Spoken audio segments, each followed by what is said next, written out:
Hi, everybody. Thank you for coming on this beautiful, sunny June afternoon after some ugly June afternoons. Ugly, very ugly. Reports from the Field is a monthly series that the Institute sponsors to introduce innovators, people with passion for changing the world, who have in some way or another, different stages of their careers and development, have been introduced to and influenced in various ways by our development community and social therapeutic methodology and performance methodology in particular. And today is very special because we have people who traveled a long way to talk to you. They are two members of the international class, and as such, as of next Saturday when they graduate, they will join about 43 others. There will be like 50 graduates of this program from, I think it's like 27 countries. We're very proud of that. So we're going to hear today from Peter and Maggie, and I'm going to introduce them in a minute. They're going to fancy stuff on the screen, and they're going to talk one after another, unless you have an informational question, which you could, feel free to ask them. And then we're going to open it up. I'm going to ask them a few questions to get started, and then we'll open it up. So, Peter, I'm practicing. You all practice because it's the stress that I have to get right. Subaga. Did I get it right? Yeah. Sort of. Not exactly. Anyway, it's N-S, and you have to remember which syllable is pronounced with the accent. Subaga. Peter is from Kampala, Uganda. And as you can see, his organization is Home for Youth Uganda. Peter was an accountant and decided I got to do something for children in poverty communities in my country, and went back home from Britain to found this organization, which initially started out concentrating on young kids and giving them food and education. And as Peter, I hope, will tell you, since he's joined the international class, it's branched out so that women and men and families are now involved in some new developmental endeavors. Peter met us, I believe, through someone he knew in the UK who introduced him, said he should contact us, and we still don't know who it is. That's great. That's a positive sign. Maggie Mukimo is from Pretoria, South Africa. She's a research psychologist. She was introduced to us through Annalie Pistorius, who was a graduate of the international class in 2006, I believe. Is also a research psychologist. And Maggie currently works on a program, Children on the Move, which Annalie and you and another colleague began, which is to provide developmental services for children orphaned by AIDS, their guardians and caretakers, and also include university research students in that process, and she's going to talk about that work. So we're thrilled to have you, and without further ado, we begin with Peter. Thank you very much. Thank you very much. I have all of you. My name, as she said. No, as I didn't say, you say it. She almost pronounced it well. Nsubuga. There is that N, S-U-B-U-G-A. As she said, I run a small organization. I got that idea when I was still in the UK. And that friend of mine, that's where I was renting in a house. Then that's why she sent me that email. And I asked her, where did you get that contact? She said the email was sent by somebody called Jovic, something, Jovish or Jovic. I don't know whether you've ever heard of it. So she forwarded that email to me to contact him. So I contacted Louis and things worked out, and here I am now. Our organization, Hope for Youth, as you can see, and that is our logo or symbol. And this one represents something like this is a person with a head holding like this. So this is a kid.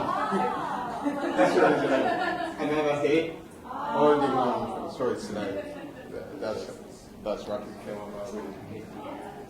So that is Hope for Youth. We are fully registered.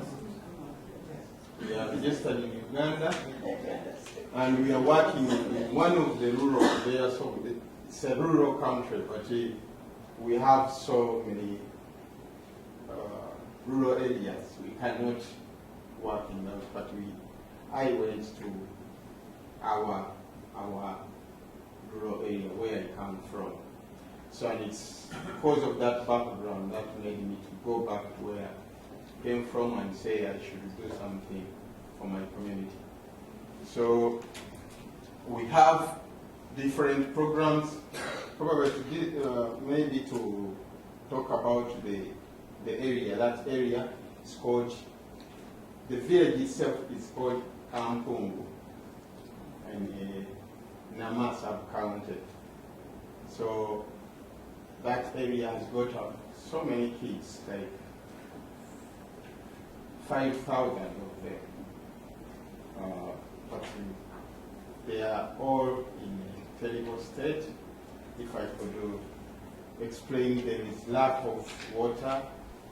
Those kids, many of them don't go to school because there is a program in the school, in the government program for free education, but there are some conditions on it, in that they have to buy school materials, they have to pay money for food, they have to, so many things. So because of the poverty, those kids cannot afford those things.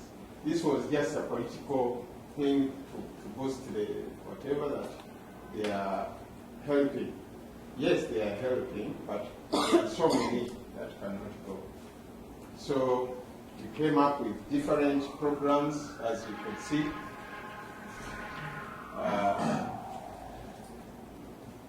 Our intervention is in the areas of health improvement and poverty reduction. But for that, especially in poverty reduction, we have to go through education, as you can see.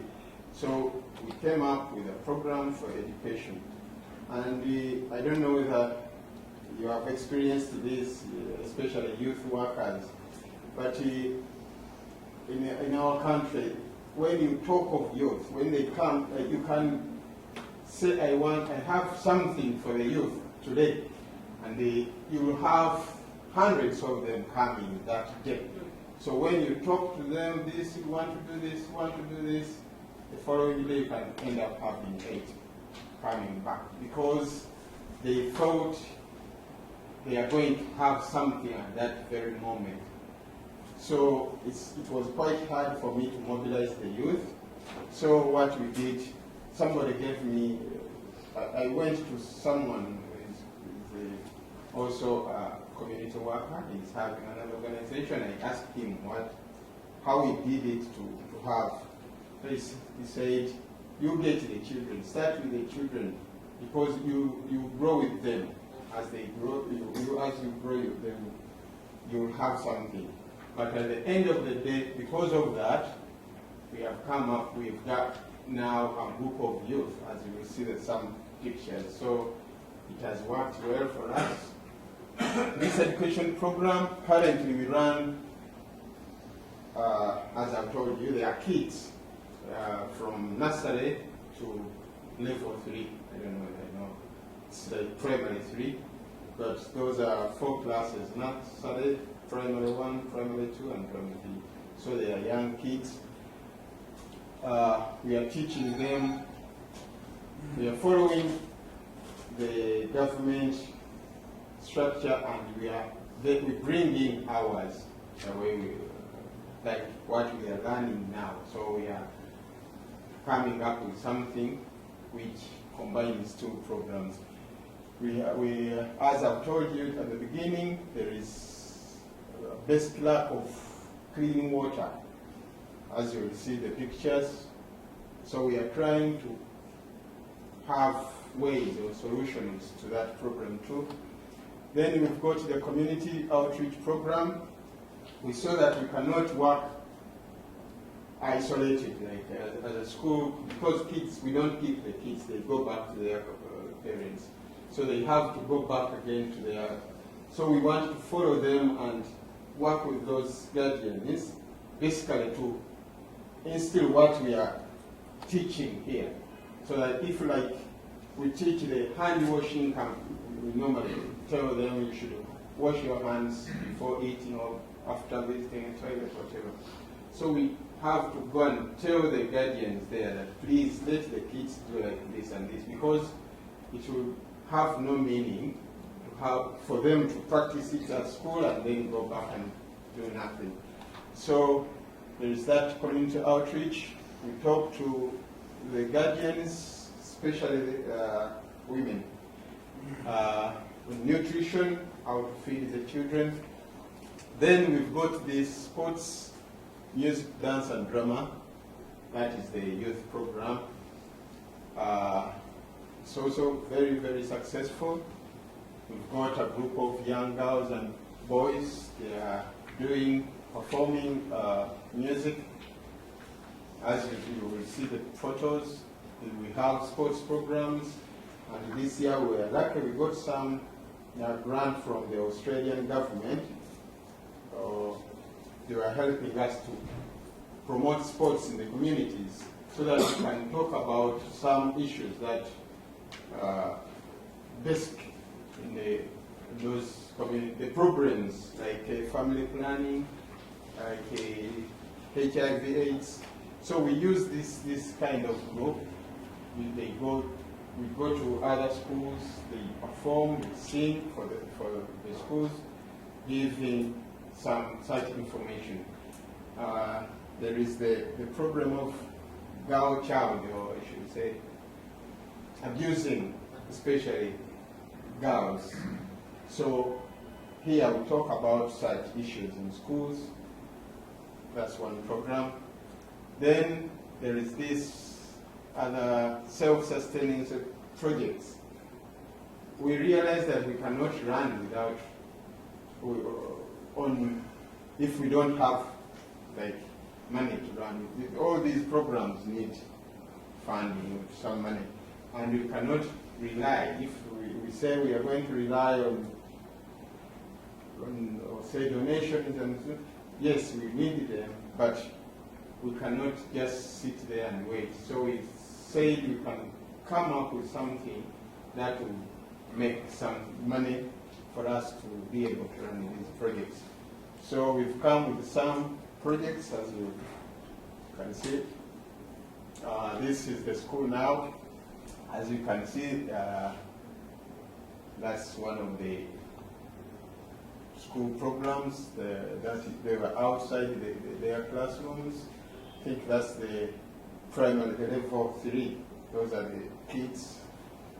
And recently we got a volunteer group. There is an organization in the UK, and it was that lady also who connected me. She's called Christine. She connected me to a certain volunteer organization in the UK. So they sent us 2 boys, and as you can see, one of them he was doing this, and we are really, really doing well. So there is another class there. And I wanted to show you, these are some of the girls. They're big girls, as you could see them. But you see that they are singing with these ones. These girls have never been to school. They know nothing. They have never written they can't even write their names. And you could find some of these young girls writing better, trying to write at least better than those big girls. So they are together, we are learning together. That's the education program. That's the program of the water, as I told you. It's terrible, as you can see. But we are trying very much. In fact, I should thank here Espen. When I talked to Espen talked to his parents. They gave me $100. So we are using it. We are, I don't know whether this is the English word, gutters for collecting water. So we've bought those gutters and we're going to put them on. I would have shown the pictures, but it's not yet complete because we need that tank, which we are now looking to buying so that we can water collect there. So that's one program we are going to. We hope this in 2 months or whatever we're going to solve that problem. And that's why I thank Espen's parents. But already before that, or currently, that's the water those kids use. And when you go, there's, we call them tadpoles. Yeah. These small. So they are there. When they take the water into the drums, those tadpoles grow and just work out. So, but that's what it is. So you can see sometimes we go there.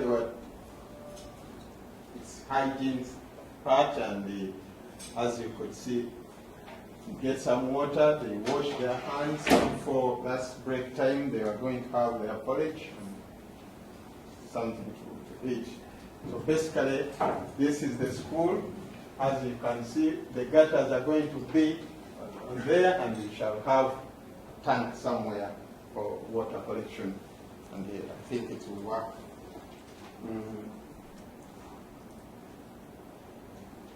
Now that's the community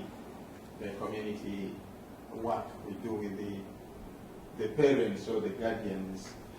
But you can see basically they are women, so as I told you, we very much work with women because they are the ones who look after those kids. There I think they are learning about how to feed the kids, nutrition. We normally go here, they had come to the school, but we normally go to their villages sometimes and meet them, talk to them.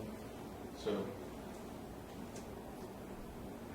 this is the group we work with, the teens. The drama, and it's the team that we work with in the outreach program. We divide ourselves and go in those places. I wanted to, you can't see me here, I was here, I'm here Sunday, but I wanted to show you, to talk about this girl here. Unfortunately, she's HIV, she has HIV, but she's I had my elder brother, he died also from AIDS. He left that kid there.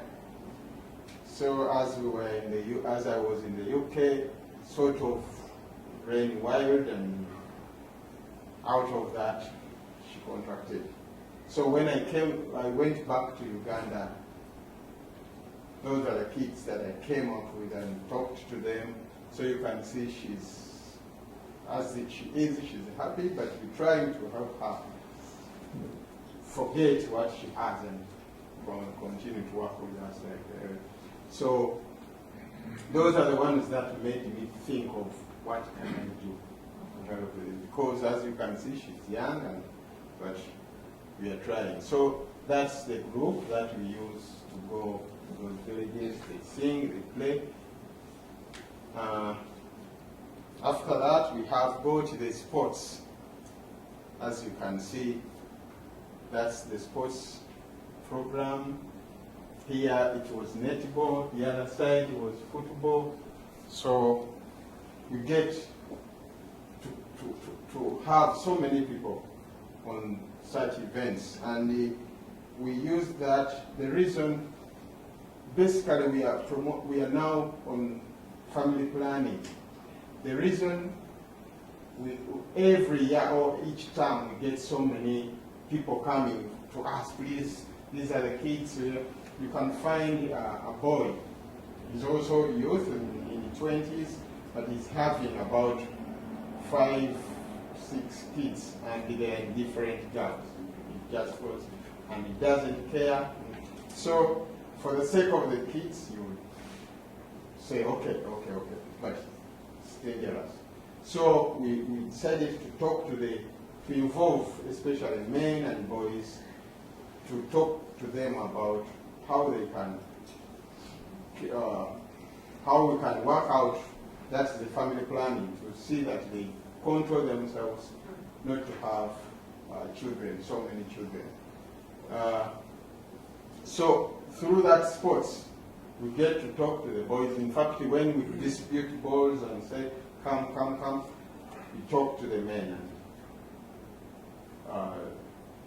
It's now getting successful because there is, though they don't participate much, but they are allowing their wives or their girlfriends, whatever, to come and attend our, and in the end now, what that has brought is the thing. It's a new program. It wasn't there, but I would call it social therapy group because it's now involving women.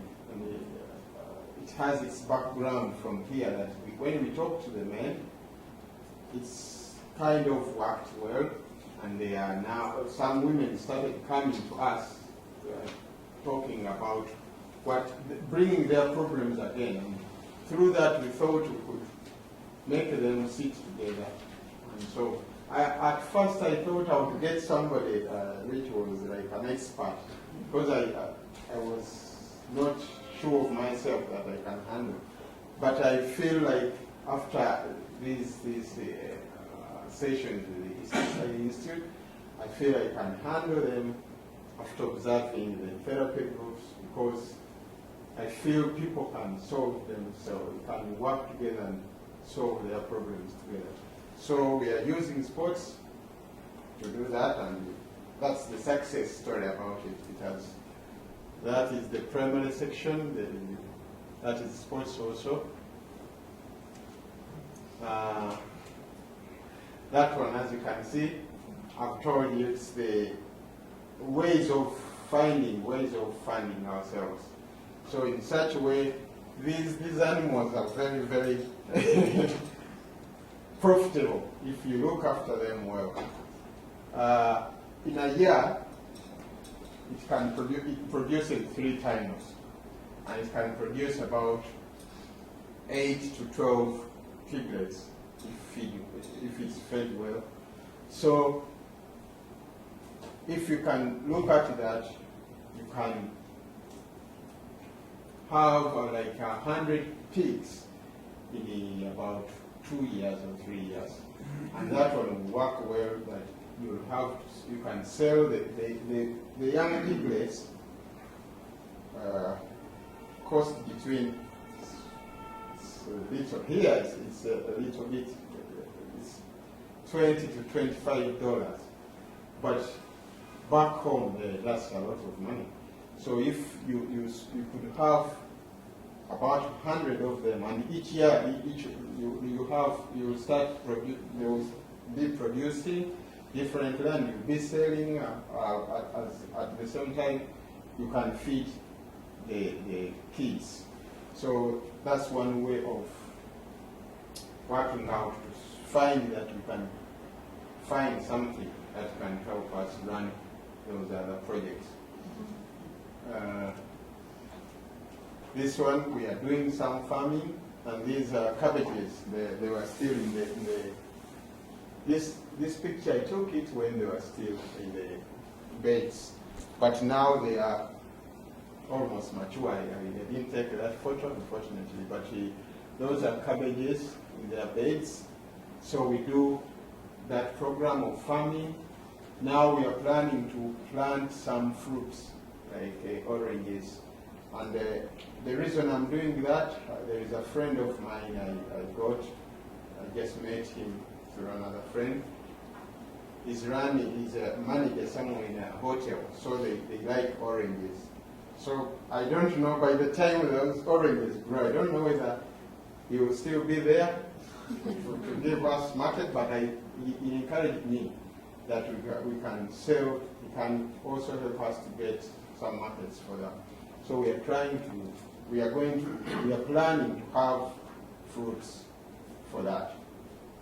I think that's our programs.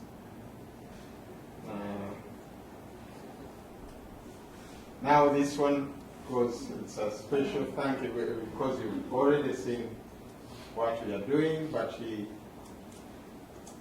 I would very much thank, as you can see those people, all of you who have contributed to my air tickets, to the East Side Institute who gave me the scholarship. As you can see, Anne Alexis, she has done everything. In the three residences I've been here, she has accommodated me, she has given me food. She even donated some books to the kids. So you can see it's been I've talked to them, to talk to you about. Then my colleagues, the class, I thank you for everything you've done for me. You've really inspired me. And the East Side Institute, you just keep on going. What you are doing is very, very wonderful, and I think it's really, really encouraging. So that's what we do. But I'll end it with reading something. It was an email sent to us, the international class by Lois. But I liked it, and I copied it. I wanted to read it to you. That it says, even a casual observer of human relationships may recognize that encouraging words, those that embrace someone's efforts, reinforce a good behavior, instill a sense of pride, can be strong motivation. When we do something meaningful and others take note, there is a sense of validation that can have inherent value, no matter the price. So I've liked that one, and I've taken it. I want to thank you all for that kind. Probably, if you can see, we are looking for, basically for volunteers. We realize that, as I've told you, those youth, they will never want to work without getting something. So we still have that program. That working with volunteers from these other countries can motivate our youth there. There are so many pictures that I have on there, but because of time, I would have shown you. There are some girls and boys who are really doing very good, wonderful job because of some motivation from the volunteers we've had. So if anyone wants, or if anyone has got anybody who would want to volunteer with us, please contact us and we shall work it out. We shall be very, very honored to work with you and to learn so much from you. That's our work from the field, as you can see. Thank you very much for listening to me and for giving me your time.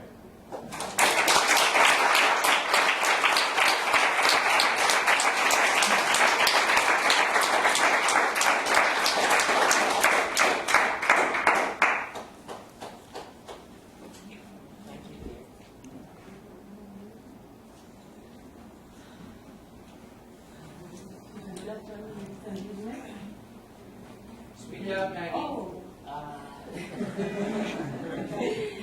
Good afternoon, ladies and gentlemen. Thank you very much for being here. My name is Lady. I'm also going to be giving you a report from the field. I'm from South Africa, and I want to share with you my experience of working with a community in South Africa. I'm working with a group of children orphaned by HIV and AIDS, and those who are vulnerable because of their parents are sick and they cannot be able to take care of them. And as such, these children had to be taken care of by their grandparents and aunts, who are their guardians. In that group, we also have the caregivers. I will explain the situation of the caregivers just now. We also have, I have my two other colleagues from the university, as well as our students from the university. We all one group of developing. And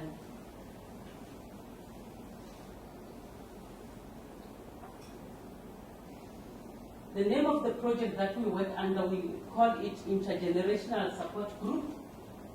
And like I said, the name itself says it much, because we have grannies, we have aunts, we have caregivers, we have students, and we have lecturers.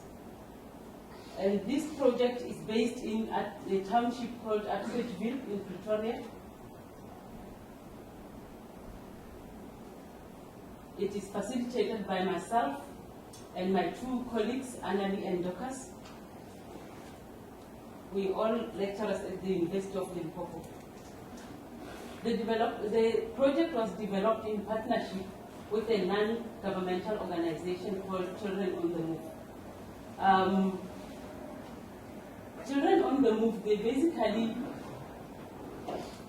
work towards caring for children who are orphaned and made vulnerable by HIV and AIDS.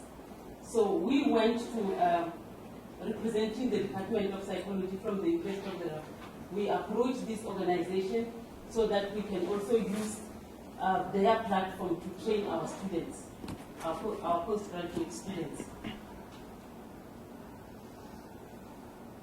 In trying to establish where we can work from with children on the move, the organization suggested to us that maybe we can form a support group with the guardians, because they thought they were doing some other things with the children. So that was when we started to start a support group with the guardians. And we, together with the organization, we sent out invitations to the guardians. And in our first session, we realized that our group was made up of guardians and the caregivers at the center, where children go there to get some food for their lunch after school, as well as they get a take-home package, which they take to school the following day.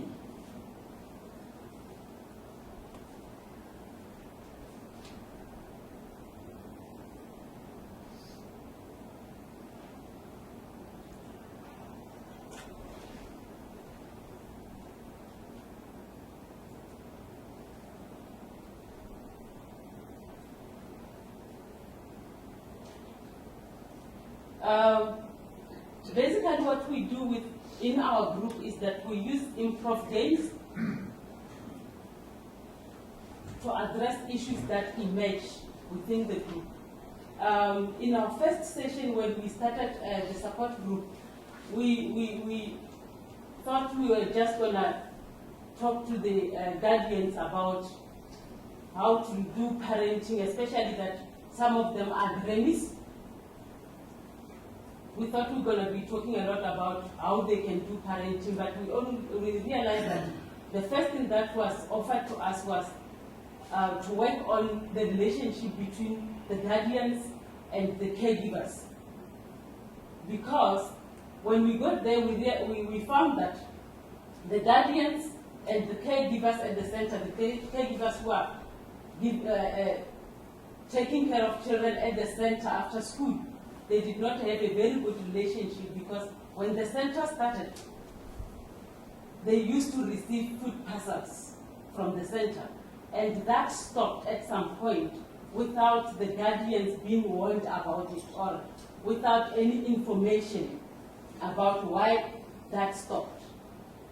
So we had to work from there and just allow the two parties to give each other more information about what is expected and how the center is functioning, and what happened that led them from stopping to give children food parcels, which they shared with the whole family. And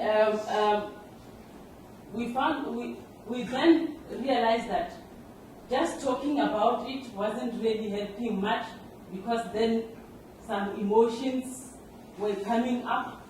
Then we decided, okay, fine, we're gonna just, all of us, get involved in some improv games, and people dramatized what was happening. In their small groups, we'll ask people to just create a performance on the relationship between the guardians and the parents, the children and the guardians at home. And it was interesting how a lot of issues emerged, to an extent that when we go to the community, we don't necessarily have to go through the books and read what could be the problems that they experience. We take things that they offer us through these improv games and continue recreating more and more. And it's quite amazing how people, even if I don't know really how, we cannot necessarily see with our bare eyes how all this is changing them, but they give us a lot of report to say there's a lot of things changing in their lives.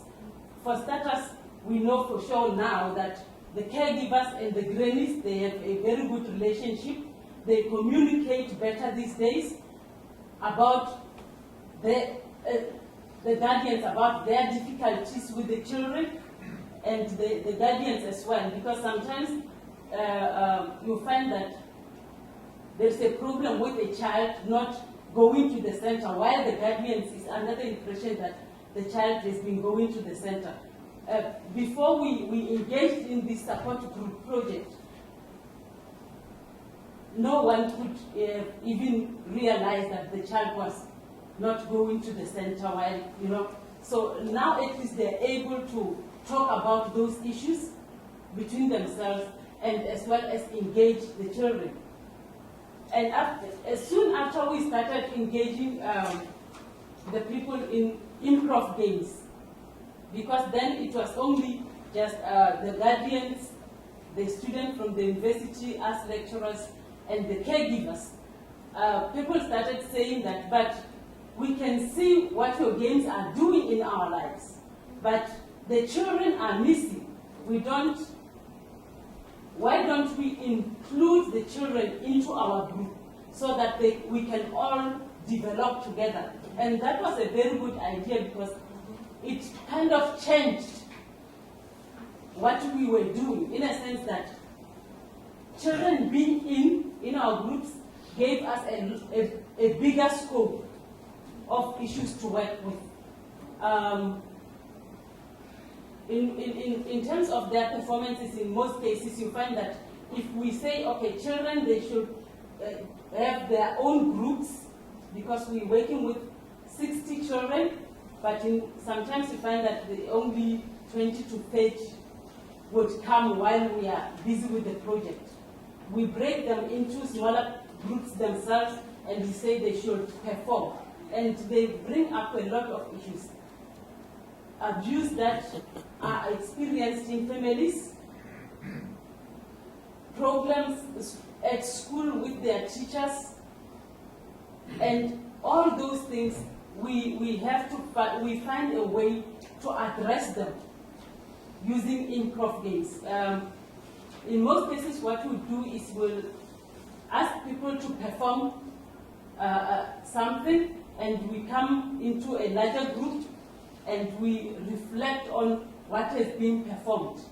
And that way people get an opportunity to exchange ideas how they can address the issues that are presented at hand. If I may give an example, I remember in one session, it came up that the caregivers were complaining that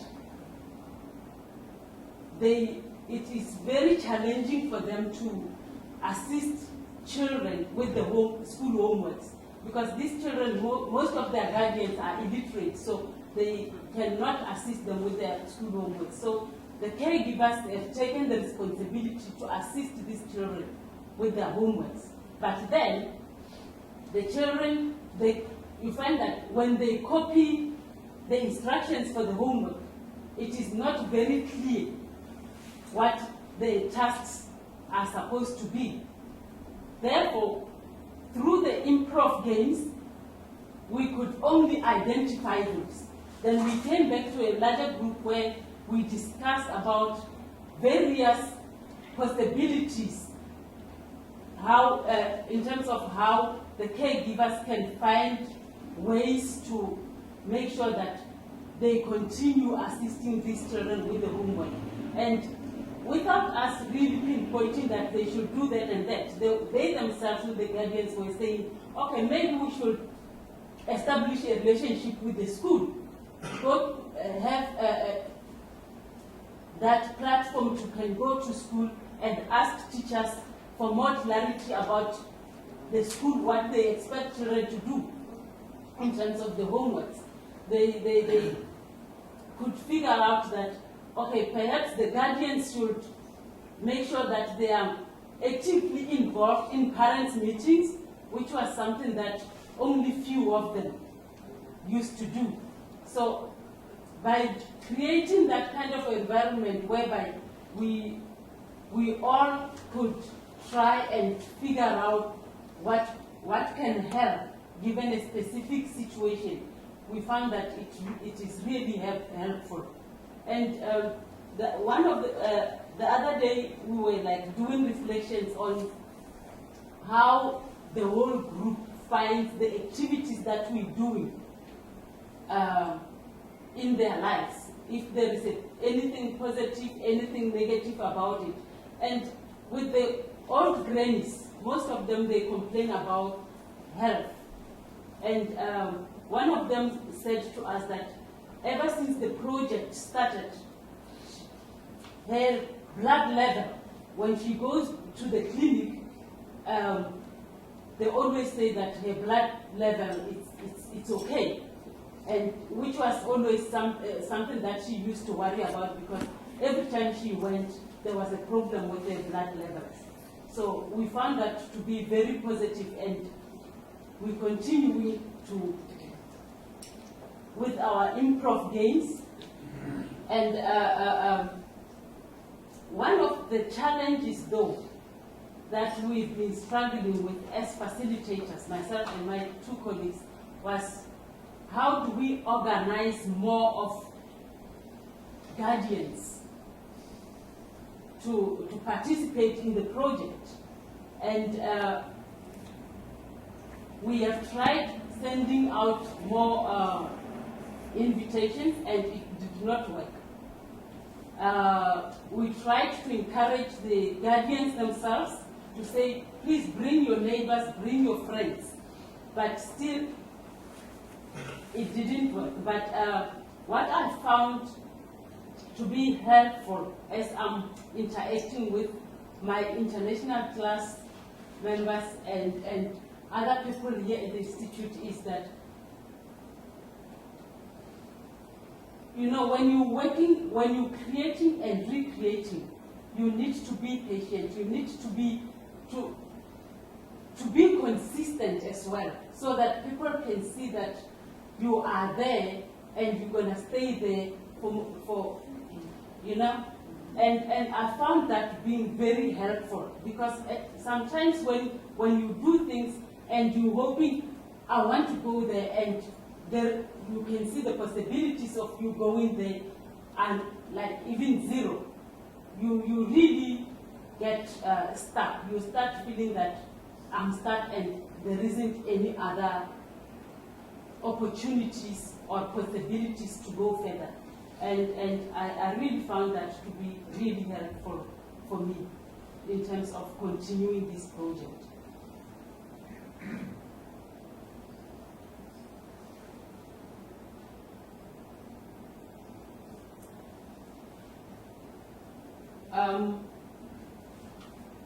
I think I have spoken about everything that I could share, and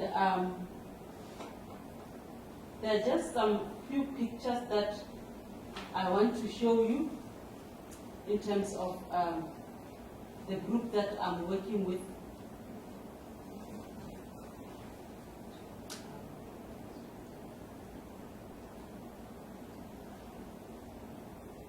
Oh,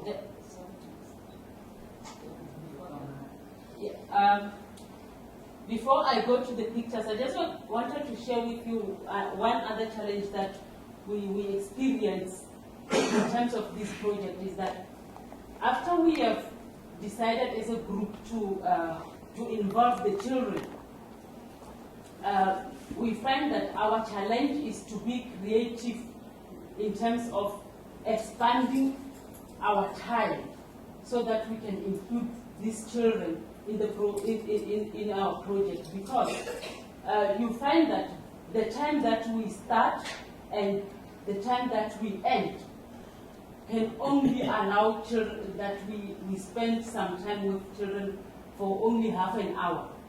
So for now, what we still trying to create possibilities on is to how do we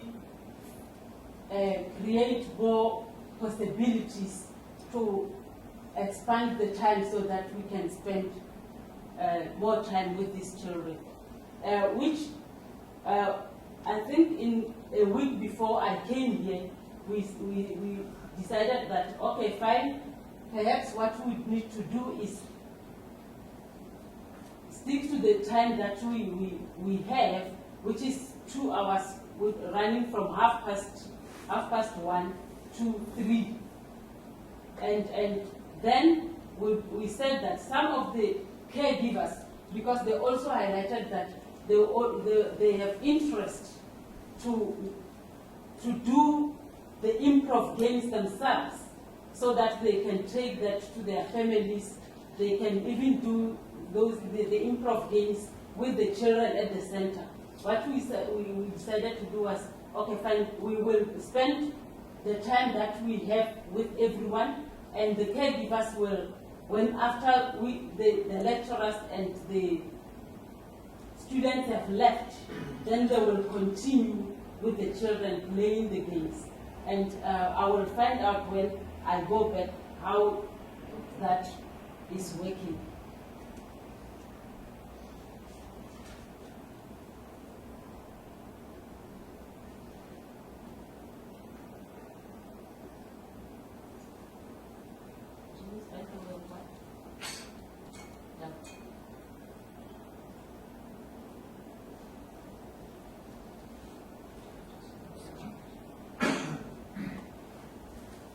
This picture just shows people who are part of the project. It's the grannies. I see 2 grannies. The lady that's standing at the back there with a red t-shirt, it's one of the caregivers. So, and the other 2 people, the lady that you see with a blue t-shirt is one of our students. So you'll find that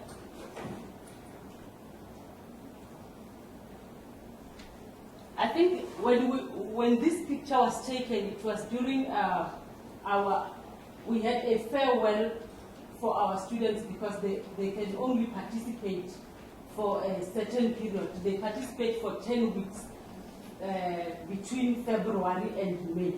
So this picture, that in most cases you'll see we have our sessions in this house. On this day we decided to have it outside because there were a lot of people. For the farewell, what we usually do, we'll buy some food and invite more people. And what is fun is that people will come for the party. But as soon as the party is finished, they don't want to come back for the continuing sessions. So, and I think I had Peter highlighting something like that they're also experiencing that people only want to take part when they have something that tangible that they can take for themselves. But in terms of participating so that they can gain something, that is another language that they don't understand. And we find that we also struggle in terms of that when people come to our invitations, the first thing they ask is, I'm here and what do I gain by being here? And in most cases, I think it's because of the issue of poverty as well, that people are always thinking, getting something to eat, getting something they can take back to their families, something tangible. And they don't get to think about how they can develop or gain something that is more qualitative in their lives.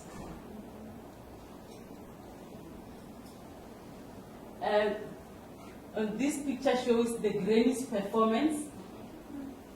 They were performing, they were singing as a gift.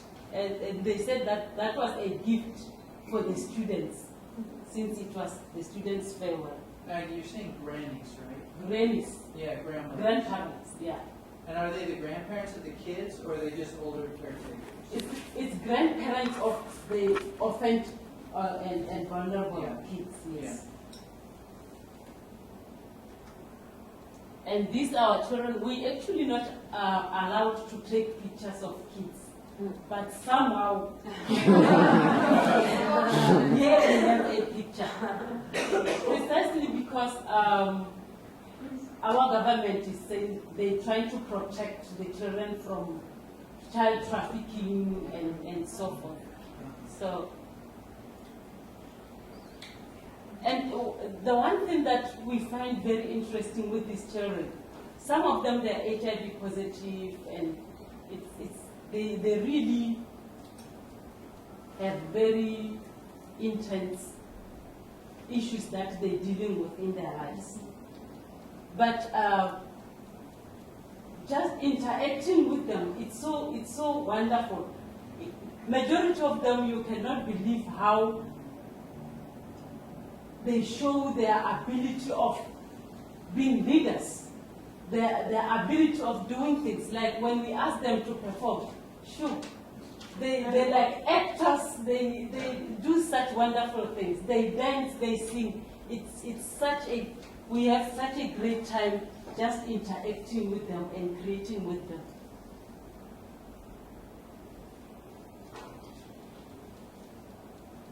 These are some of our students. This is the granny. She was performing. I can't remember what she was performing about. This is inside that same building. You saw it inside. Yeah, this is the inside building that we usually have our sessions. This is another granny. She was also performing. The granny that is sitting behind you with a striped t-shirt, she just lost one of her daughters, and she was telling us how coming to the group is helping her to deal with the grief of her child.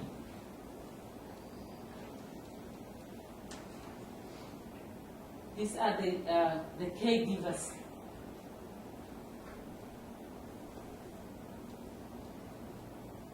The lady that is a part of the performance there, she is so wonderful. She when we are not there, she really takes the initiative to work with the children. She teaches children about drama, about dancing, singing. She's really involved and showing much interest working with the children. These are the grannies that are involved in our project. And this was part of this, the farewell ceremony. And these are some of our students.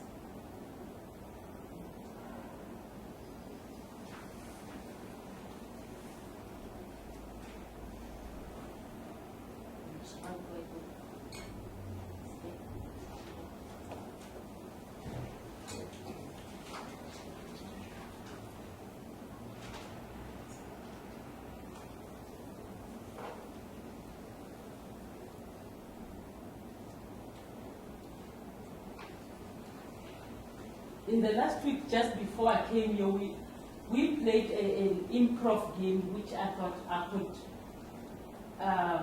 demonstrate it with just perhaps 4 or 5 volunteers, so that you can get to see what we do back in South Africa. If I may have 4 volunteers.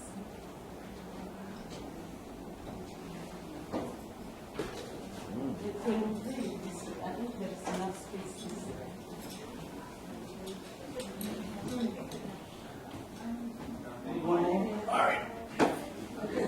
The name of this game is Giving. No, I think. The name of this game is called Giving and Receiving. And in this game, I would give Simon a present and tell him what the name of the present is, and he will respond back by appreciating the present and telling how he will use the present in his life. Okay. Simon, it's good to see you. I have something for you. This is motivation. Motivation? Something I desperately need. I will use this to take it back to Canada and use it there to do similar work with young people in a socially marginalized economic situation. And I'll use art and theater to do that. Performance. I have here the gift of confidence. Thank you. This is lovely. I will take this gift and I will give it to all the clients I work with and to myself, so that I'm confident that I can continue to build community wherever I go.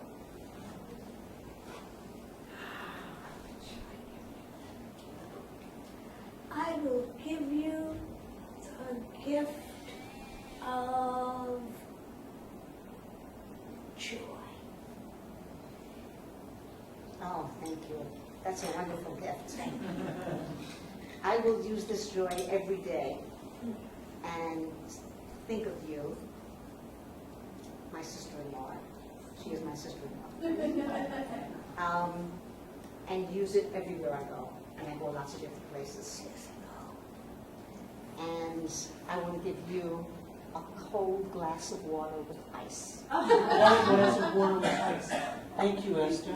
I will use this cold glass of water with ice to refresh my thirst. After I have spoken to many people on the streets of Harlem,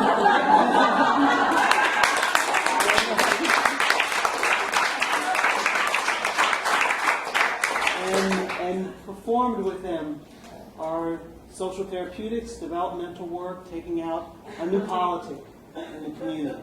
Thank you.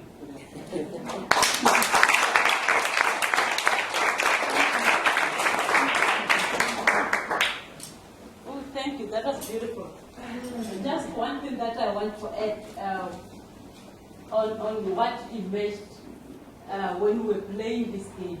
That's something that touched me when we were reflecting on it, was that people were saying it meant a lot to them because the presents that were given to them were things that they really needed in their lives.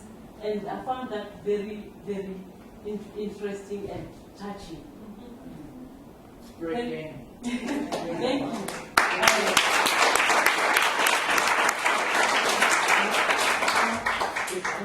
Yeah,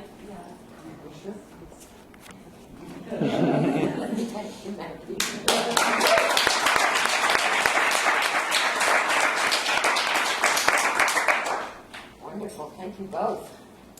We're full. Want to share any of that? Questions, comments? Just talk. I was very intrigued and wanted to talk more about the question, which I think we confront also here, the question of giving people development and having people embrace that, and the difference between that and their being sort of trained and used to getting food and getting things, and given the poverty, you can certainly understand that. They need things. So that seems like a tension, a conflict. You both talked about it, and I wondered if we could talk more about that. I think we have, leadership that confronts that question and pushes people and sort of is able to organize people around the importance of development. And that's one of the things we lead with. And, we talk about it. So I just wanted to talk more about that and see what other people think. I think it's very much of how people are socialized and even I don't think people realize that by not just wanting to receive something tangible, then they're losing something else. But on the same note, like I said, I think because of the circumstance of people, in most cases, they are hungry. They're just looking to get something to satisfy that. I think it's kind of limiting for them. It becomes a limitation for them because for them, what they're looking out for, it's something that they can really use now.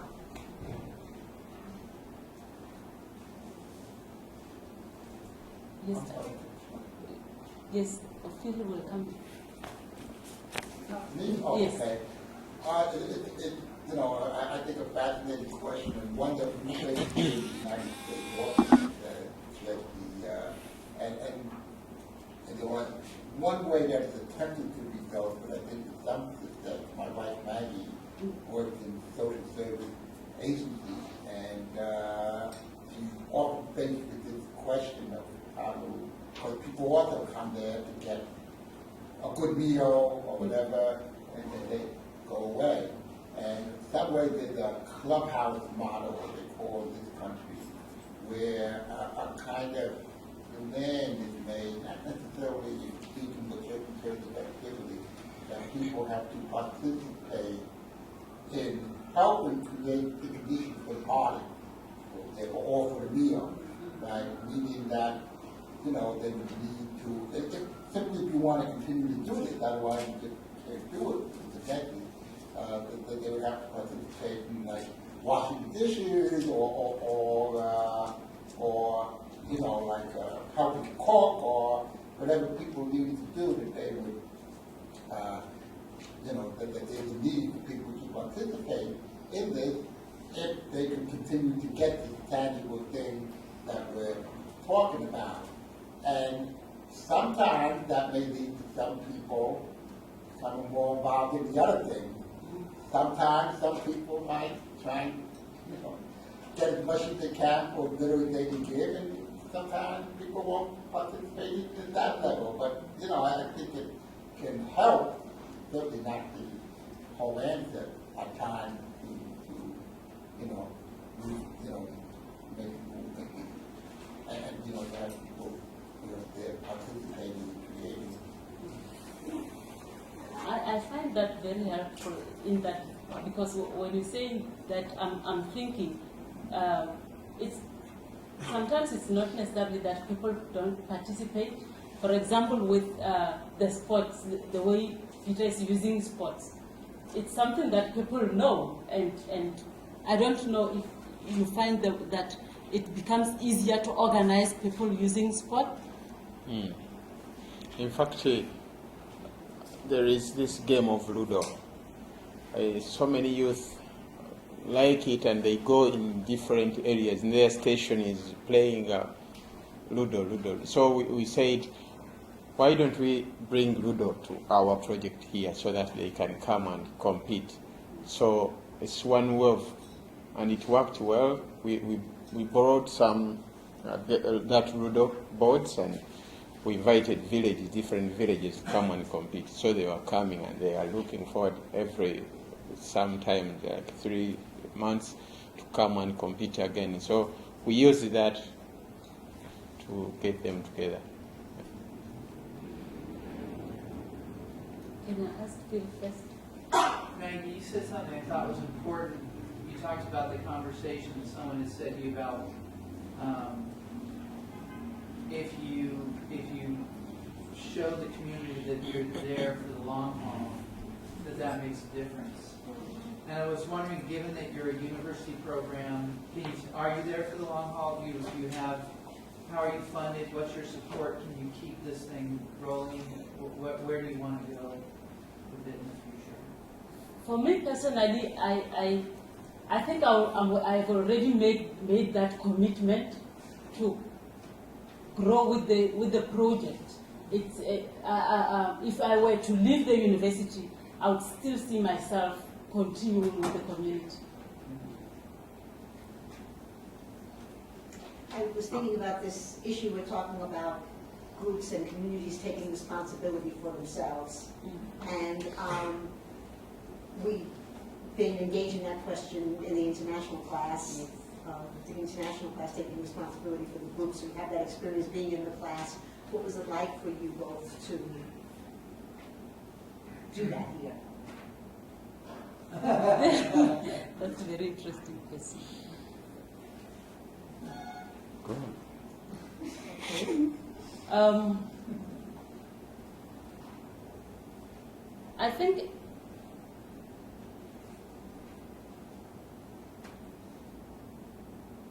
for something to continue going, for a group to continue developing, it definitely needs that level.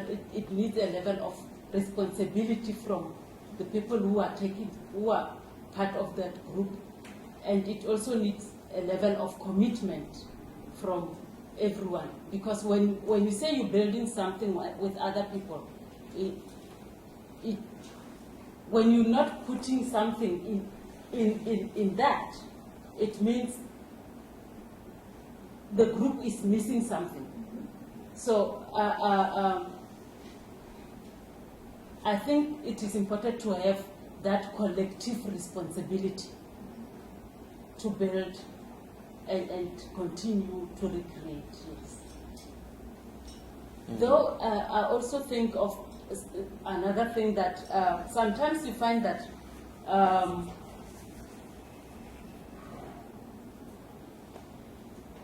people would be part of a group, and they keep on, they go and come in, and in other groups you find that when other people go out, new people come in. And I think then the facilitators especially, I would see the facilitators having to take more of that responsibility, more of that motivation to continue creating more possibilities of growth. The same with me. It was like there is a word from Fred Newman where he was meeting us and said, you just continue creating even if you get 0 responses. It's sort of motivating me, and whenever you continue, as she said, some people will go, don't just lose hope that they have gone, therefore it's dead. You just continue. Others will come in. So at the end, you find yourself growing with those who can grow. Thank you very much for your presentations.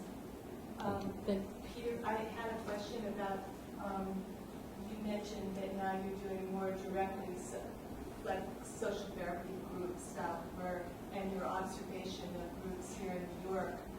You've been learning about how the community can come together to work on emotional problems. Can you talk more about that process and what you've learned and what you're learning now in Uganda? The emotional development. Thank you. Basically, even today I was talking about that, that in our setting, our cultural setting, people tend to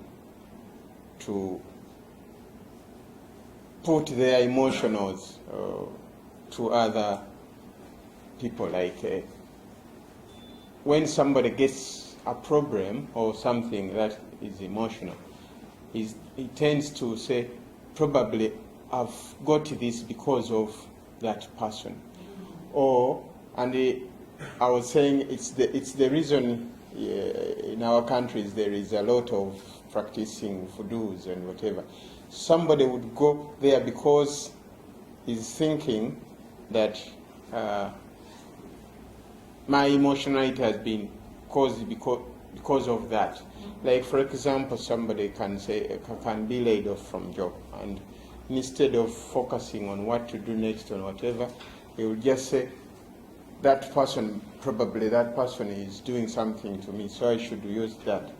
I should do, or revenge, and instead of that person finding ways of developing, rather find something to do, you'll turn to that. So in our case here, what I've learned, learning, and back home there, the people tend to keep to themselves when in such situations.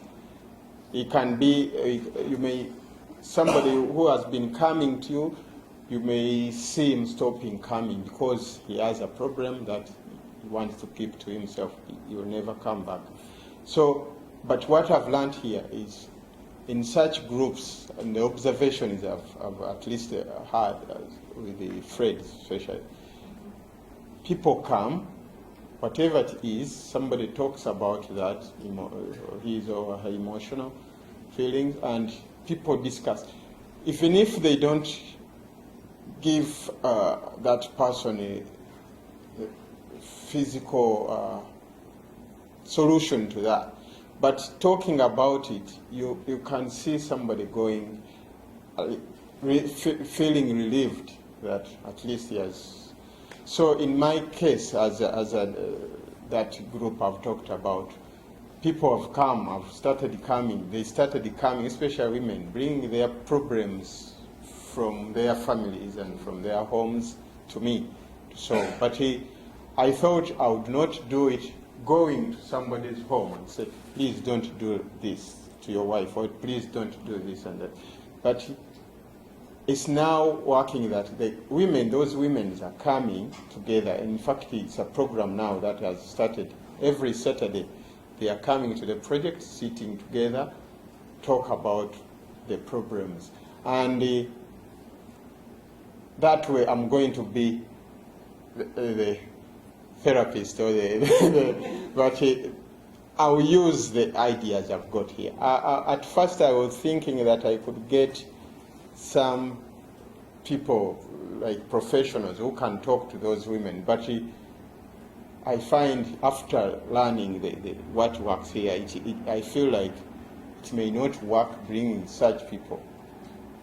Yet I would help these people myself by conducting the very way the social therapists are doing here. Because it's like, if you want to help somebody, I think those people can help themselves better than I myself saying, now, this is the problem, you should do this and this. So if they came together and talk about something, I feel they can help themselves out by talking about something, and so that's what we are trying now. What is going on? Peter, is that happening when they come in and talk about their problems? Are they doing that one-on-one with you, or is there? Do you have a couple of people together doing that? Is there a little group? Now, what happened? People started coming to me one by one. Yeah. In one case, somebody was trying to sell land. The husband was trying to sell land so that they could go away somewhere. So the woman came to me and told me about it, and others started coming. In fact, that particular case, I went to the husband and talked to him. Probably it worked, that he never sold the land, and they are there, still there. So many other women started coming, bringing their problems. So to me, I thought at first that I will not solve this, because in fact, when they started coming, I said, no, I won't go into people's homes and start like being whatever. I said, if you could come to the project and we talk about it, it will work out for you. And my calling them to the project was to bring an expert to talk to them. And in that area, we have got experts in that. The programs at home that we have that work as social therapy groups, they are in churches, like Mothers Union, Fathers Union, and to be in that group, you have to be married officially in church. So you can see there are so many people out there who don't go through. But so in that way, I would go to that group because I'm a member there and pick somebody who I know can talk well about such issues in families. So in fact, I brought one lady. She talked to those women. And after that, I told them, why don't you continue coming and we talk together? I'll be getting you so many people to come. So they started coming, and they are coming every Saturday. But my thinking now has changed in that I can be a moderator or social therapy. I'm not qualified as such, but I think after observing this, I feel like, because I've seen some situations where somebody, a facilitator, can just sit there and listen. And I would realize that people can, in talking, they can come up with a solution by themselves, within themselves. So that's what we are going to do now. I find that enormously exciting. Thank you very much. And one of the things I think, as one of the social therapists who's been here for like 25 years, training and learning from Fred and Lois and all of us in doing social therapy is to be human and ordinary and down to earth. That people can talk to each other and we can help each other, and we don't have to be experts on that in a hierarchy. In fact, that's destructive. That we can. So that's very exciting. Yeah. Thank you.